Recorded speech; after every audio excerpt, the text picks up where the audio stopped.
I have two questions for you. How old are you? And how old is your brain?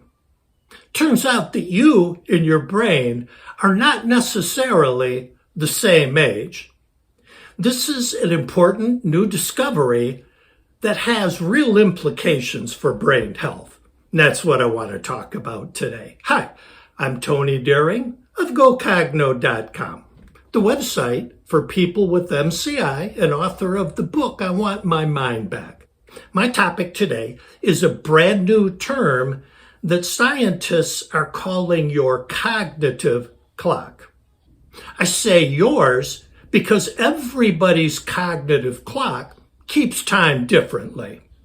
That's what a team of researchers at Rush University Medical Center in Chicago just reported in the journal Alzheimer's and Dementia. So here's what they did. They looked at 1,000 people who were studied for up to 24 years and were regularly tested throughout that time. All of these people were cognitively normal at the beginning of the study and were followed for the rest of their life.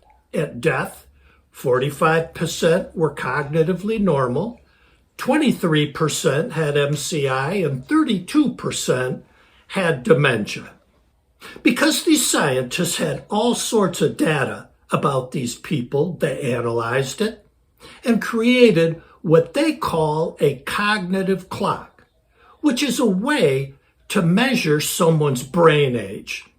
As it turns out, the person's actual age, their chronological age, had no particular bearing on whether they stayed cognitively normal over the course of their life or developed dementia. But their brain age did. Based on their cognitive clock, people who had a younger brain were less likely to get dementia no matter how old they actually were. Now, going forward, this cognitive clock could be used to better predict who may be at risk to develop MCI or dementia. But the next step in what I want to know is, how did the people who stayed cognitively normal keep their brains so young? How did the people with MCI keep their brain young enough to stay at MCI and not get dementia? And I think we're going to see that they had some control over that.